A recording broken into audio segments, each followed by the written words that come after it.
Hey guys, my name is Dr. Sharnael Wolverton Sihon.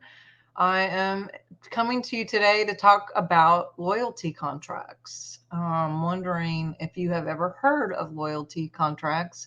It's something that comes up quite often in my practice, and recently it was suggested to me to get this book by a friend of mine, Marianne, a book called "It Didn't Start with You." And it goes into a lot about loyalty contracts. I have experienced this myself. I've also seen a lot of examples of that when I'm working with my patients. I know Dr. Lucky and also Bob Stevens, Roberts Tennyson Stevens, are big time all about conscious language and being able to use words or hear words, listen to words, and be able to kind of map back to what a trauma is in someone's life based on some of the things that they express, that the patient will express. Um, and I'll give you some examples. For one, in this book, they're talking about a guy who was 19 years old and all of a sudden started having weird symptoms of waking up in the middle of the night about 3 o'clock in the morning, freezing, needing 5 or 6 extra blankets, teeth chattering, afraid to go to sleep, um, and unable to go to sleep, and feeling like if he went to sleep, then he would die. Cancel all of that. But so when he went and looked further into it, some of the questions that were asked were like, when did this start? Of course, he said it started around 19. Um, they were paying attention really carefully to what he was saying, and he kept talking about freezing and being afraid to die. Turns out he had an uncle who, when asked around, they asked him, "Do you have anyone in your family that wakes up in the morning at 3 o'clock in the morning, or is afraid to die?" Or just those kind of questions. Turned out his uncle, who he had not met, had passed away in 19 when he went camping and got stuck in the mountains and actually froze to death. So this is an example of a loyalty contract where the nephew had picked up on an energetic print from another family member and was actually trying to live it out or continue in the program, whatever that program was energetically. I know that when I test people, especially in person, I'll make sure, are you the person that I'm testing? Because especially people who are in ministry or people in like nursing or teaching or counseling or massage or anything hands-on with people, it's very, very easy to actually pick up programs even from people who are not family members. So you have family member loyalty contracts where you may pick up a family program and try to relive it out. But then there's also just picking up clients. Recently, Danny passed away from Dirt Road Discussions, and a friend of mine had actually tested to see what had happened, and what her finding came out was that he had picked up something from one of his clients that he was helping and had continued on like with that loyalty contract and passed that way. So it can be big time. It can be really serious if we're not paying attention. Yes, Miriam, thank you so much. That's who I was talking about, who had suggested the book to me. I know, and when I was working with Dr. Lucky, one of the first things that he always trained me is whenever I'm working with someone is to find out, make sure you're you first. And one of the times that I came in, actually wasn't me. It took him like an hour to figure out who I was. And I turned out to be someone that I was pretty shocked who I was. But I had related to a story that she had. This woman had been carrying some trauma and some pain about a situation with her marriage, and at the time I was going through a similar thing with my former partner, and so I had picked up on her, and I was actually her going through what she was going through.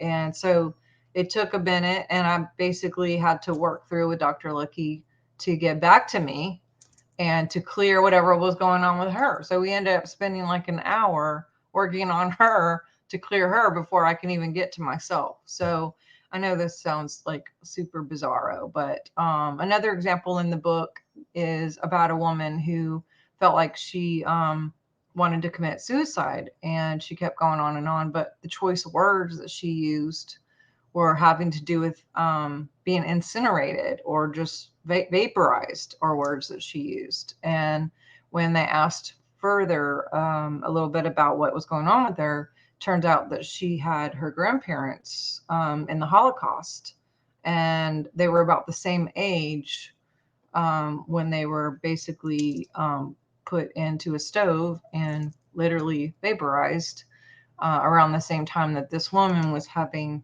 some issues come up in her life, because she had picked up on the timeline of her grandparents, and was just trying to sort through that.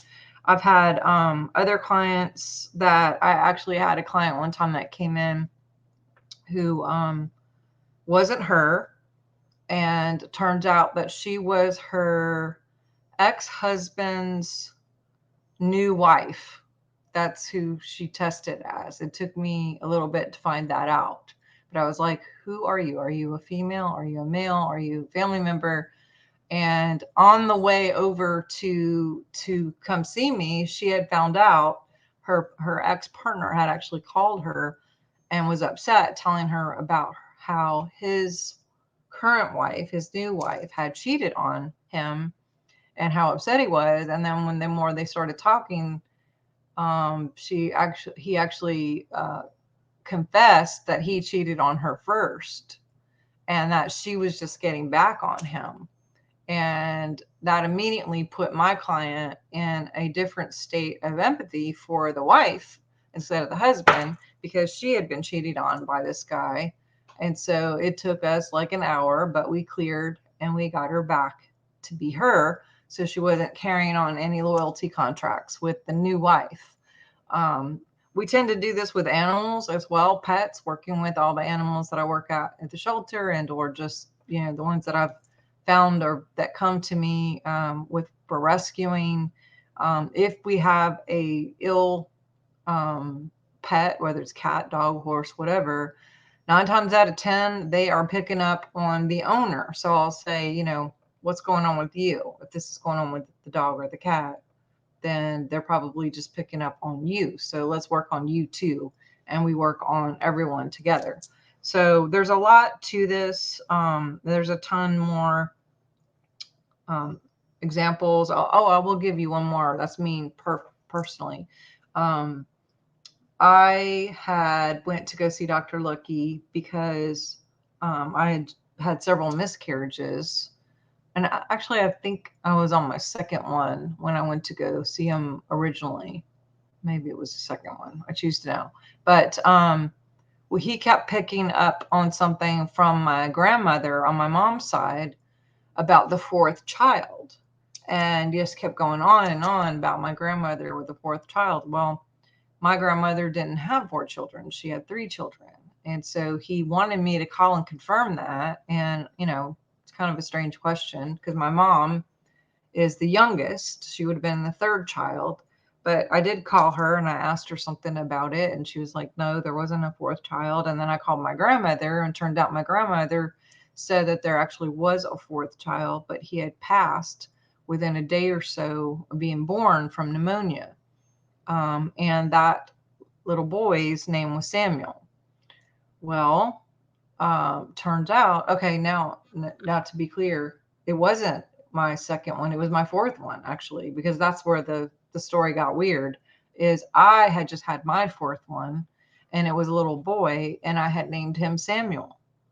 That was the whole connection there. So yeah, now that I'm saying it out loud, I'm remembering. So anyway, I had somehow picked up on her pain, and it's a way of love, in a weird energetic way of like we maybe try to take off some of the pain of our family members or through other people, people who are empathic can struggle with this extra to pick up loyalty contracts along the way, whether it's from friends or coworkers or pets or family members. But loyalty contracts are very, very real. And it's interesting that we can actually go all the way down the rabbit hole with someone else's program and it not even be ours. That's why it's also important to have a good doctor that isn't going to speak anything crazy over you. Because a lot of times people are told, you know, you have this many months to live or this year to live or whatever, whatever. And people will literally subconsciously take that in and go, okay. And then even if they're healed, can still die on that day because it's of the program that they pick up. So, anyway, all that being said, that's loyalty contracts. Speaking of Dr. Lucky and of Robert Tennyson, Dr. Lucky will be with me in a conference March. This is March. We're in March already. March the 27th, 28th, and 29th in Pineville, Louisiana, which is right there close to Alexandria, central Louisiana. He will be seeing patients on the 28th and the 29th, and we will be doing meetings at night. And this will be a great place for you to come and we can connect and talk about great things like this energy and how it affects our health and our lives, abundance, how it affects our energy, really every area of our life. We always say that you can't be in the pool and hope it doesn't get everywhere. All energy is everywhere. And so that this just proves, like Miriam was saying, that we are all very, very connected. I'm also going to have Robert Tennyson Stevens in Baton Rouge on the 17th, 18th, and 19th. So if you are looking to make an appointment and or to come in just to learn about some of these key things, about loyalty contracts, about other things with energy, about conscious language, about body language, about tools for energy, then these are some great live events that you can come to where we can actually meet up and talk and learn and have some good fun together. So, okay, well, I just wanted to get that out there. My book is called The Science of Miracles. You can, it's in the link there. I think you should be able to find it if you're interested in that. The other book is also there. And then if you're interested in a remote biofeedback scan, the link is in there as well. And if it's not, then I will add it so you guys can have that link if you're interested in working with me and we can get you squared away. So love you guys so much. Hope you're having a wonderful week and so far, and love you. Talk to you soon. Oh, this Thursday we will have Tina St. John on. Really excited about our noon live. Hope you guys can tune in for that. That's going to be fun. All right. Talk soon. Bye.